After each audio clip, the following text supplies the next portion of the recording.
I heard a testimony from a coach that said she honestly thought that all she had to do is get training as a coach and then put a website up and put her products and services, and then magically she was going to succeed as a coach. And she said she's embarrassed now to realize that's not the reality. And so today I want to talk to you about how you actually get people to buy your products and services. So if you have traffic to your website, if you've been able to solve that, you watch my previous video, then let's talk about how you actually get people to buy your products and services. This can be a very frustrating thing. I think the number one issue that especially coaches have is that they try to solve people's problems before they buy their products and services. And so it's very, very important that you understand the struggles that your audience and your community, the people that you are going after, your ideal customer, really is going through, right? Their frustrations, what their daily experience is, right? You want to get in touch with that. So you're going to put that in your copy. You're going to say what your actual day is, you know? When I go and I try to reach coaches to help them to scale their businesses, I describe their day. You got all these ideas going on, you feel stuck, you don't know what to focus on next to scale your business.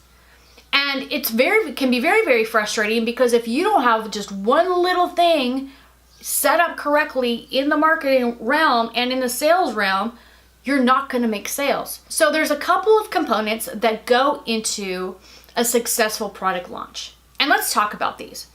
Number one, you've got to have the right sales copy. And if you can't write sales copy, because it is something that you really have to learn over a long period of time, and it's something that nobody ever truly masters, because it is all about knowing your customer. And sometimes you get too deep and too connected and it's too personal that you start to think that your ideal customer thinks just like you.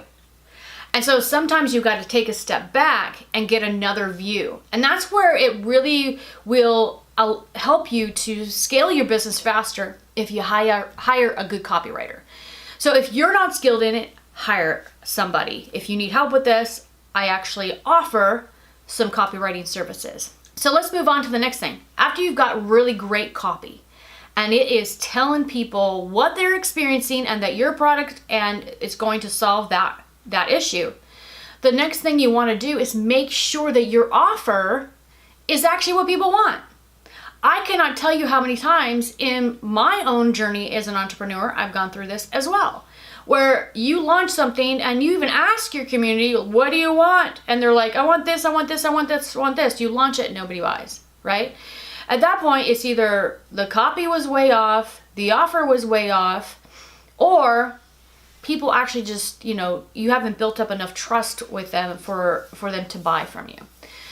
So it can be very, very frustrating, especially out the gate when you're trying to get coaching clients and really to meet them where they're at. And it is something that you have to work on a regular basis. I like to do a lot of surveys, and continually, every once in a while, I will launch another survey.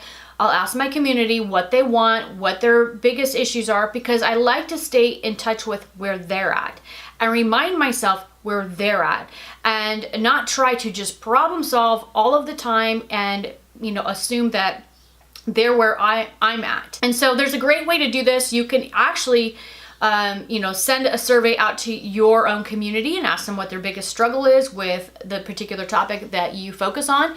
Or if you don't have a community yet, you can actually ask somebody else that has a community, just your ideal customer. You can rent an email list and do that.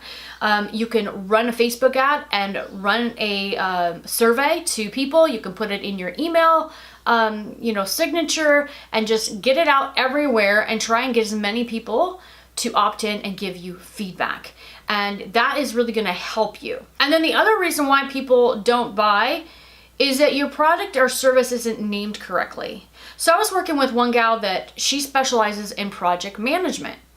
And from a business perspective, people weren't buying her products because they would think project management, I don't need project management. I need to build my business. But what she was really helping them with was a step-by-step guide in, building their business and getting things off the ground and getting the right things into place, right? And actually getting things done and not going after the super shiny things and getting off track. And having a schedule and having that in place is so important, right?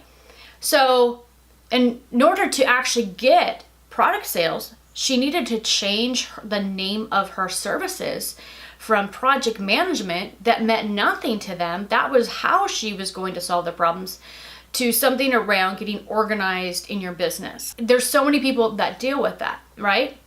And if you haven't done that in the past, then it is a skill you've got to learn. So these are some of the ways that why people might not be buying your products or services. Again, if you need help with sales copy, or if you need help with any of these things, I do one-on-one coaching. You can check out that down below, link down below, and also check my free resources down below to help you to scale your business. Thank you guys for subscribing to my YouTube channel. We'll see you tomorrow.